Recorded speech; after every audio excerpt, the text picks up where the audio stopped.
देश की राजनीति में जो पहचान कभी सेक्युलर शब्दों में छुपाकर बोली जाती थी, अब उसे खुले मंच से नाम लेकर पुकारे जाने की अपील की जा रही है।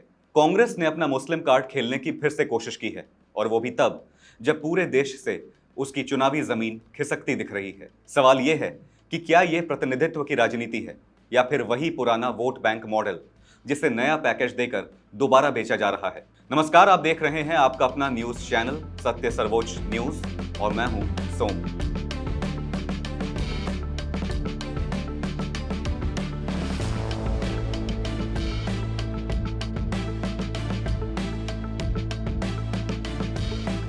आज बात राहुल गांधी की उस बैठक की जिसने कांग्रेस की राजनीति की दिशा और मंशा दोनों पर नई बहस छेड़ दी है। कांग्रेस के अल्पसंख्यक विभाग की सलाहकार परिषद की बैठक में राहुल गांधी ने मुस्लिम नेताओं से साफ कहा कि अगर किसी मुसलमान के साथ अन्याय होता है तो उसकी आवाज सिर्फ अल्पसंख्यक के तौर पर नहीं बल्कि मुस्लिम पहचान के साथ उठाई जानी चाहिए। बैठक में राहुल गांधी ने मुस्लिम समाज की राजनीतिक भागीदारी, संगठन में उसकी हिस्सेदारी और जमीनी स्तर पर उसकी मौजूदगी बढ़ाने पर खास जोर दिया।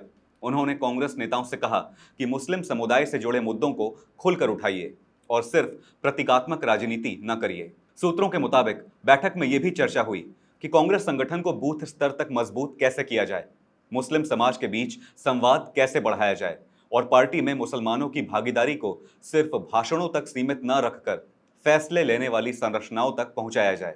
राहुल गांधी ने नेताओं से कहा कि कई बार मुस्लिम समुदाय के मुद्दों को सामान्य अल्पसंख्यक मुद्दा कहकर पेश किया जाता है, जिससे असली सामाजिक और राजनीतिक चिंता दब जाती है।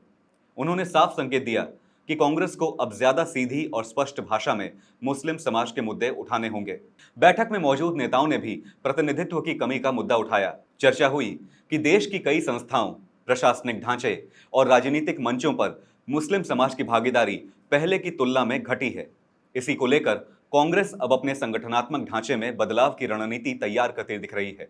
रिपोर्ट्स के मुताबिक राहुल गांधी ने नेताओं से कहा कि सिर्फ दिल्ली की बैठकों से राजनीति नहीं चलेगी। गांव, कस्बों, मोहल्लों, मदरसों, यूनिवर्सिटीज और स्थानीय संगठनों तक पहुंच बनानी होगी। पार्टी को जमीन पर एक्टिव होना पड़ेगा, तभी भरोसा लौटेगा। दरअसल ये बैठक ऐसे समय हुई है जब कांग्रेस लगातार चुनावी चुनौतियों से जूझ रही है।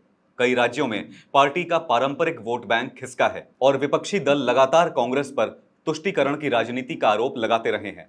ऐसे में राहुल गांधी का यह बयान राजनीतिक तौर पर बेहद अहम माना जा रहा है। राहुल गांधी ने इस दौरान यह भी कहा कि संविधान, बराबरी और न्याय की लड़ाई तभी मजबूत होगी जब हर समुदाय अपनी पहचान और अधिकारों के साथ खड़ा हो सके। उन्होंने नेताओं से कहा कि डर कर राजनीति करने का समय खत्म हो चुका है। बैठक में संगठन को मजबूत करने के लिए कई सुझाव भी दिए गए। जिला और ब्लॉक स्तर पर अल्पसंख्यक विभाग की सक्रियता बढ़ाने, युवा मुस्लिम कार्यकर्ताओं को जोड़ने और सोशल मीडिया के जरिए सीधा संवाद बनाने पर जोर दिया गया। राजनीतिक जानकार मानते हैं कि कांग्रेस अब अपनी रणनीति में खुलापन ला रही है। उसने अपने वोट बैंक को निर्धारित कर लिया है और उसी के सहारे वो खुलकर आगामी चुनावों में अपनी नई जमीन तैयार करने के फिराक में है। यही वजह है कि अब राहुल गांधी बिल्कुल साफ तौर पर राजनीतिक संदेश देते दिखाई दे रहे हैं। लेकिन इस मुद्दे पर समाज में सवाल भी उठने लगे हैं। जानकारों के मुताबिक मुस्लिम समाज में भी ये सोच गहरी हो रही है कि क्या कांग्रेस सच में मुस्लिम प्रतिनिधित्व की लड़ाई लड़ना चाहती है, या फिर ये आने वाले चुनावों से पहले नाराज वोटर्स को वापस लाने की कोशिश भर है। बीजेपी और दूसरे विरोधी दल पहले ही कांग्रेस पर वोट बैंक राजनीति का आरोप लगाते रहे हैं। ऐसे में राहुल गांधी का यह बयान आने वाले दिनों में राजनीतिक घमासान और तेज कर सकता है। फिलहाल इतना तय है कि कांग्रेस अब मुस्लिम समाज के सवालों पर ज्यादा खुलकर बोलने की रणनीति पर आगे बढ़ती दिख रही है, और राहुल गांधी का संदेश साफ है। अगर अन्याय मुसलमान के साथ है तो उसे नाम लेकर कहा जाए। अब देखना यह होगा कि ये सिर्फ बैठक के शब्द साबित होते हैं या फिर कांग्रेस की राजनीति में सचमुच कोई बड़ा बदलाव आने वाला है। फिलहाल सवाल आपसे, समाज से है। क्या ये सामाजिक न्याय की नई परिभाषा है, या चुनावी गणित का पुराना अध्याय जिसे नई भाषा में पढ़ाया जा रहा है? क्या पहचान आधारित राजनीति सामाजिक न्याय को मजबूत करेगी, या फिर देश की राजनीति को और ज्यादा ध्रुवीकृत करेगी? अपने जवाब हमें कमेंट सेक्शन में जरूर साझा कीजिएगा। फिलहाल इस खबर पर इतना ही। देश और दुनिया की बड़ी और अहम खबरों के लिए बने रहिए सत्य सर्वोच्च के साथ।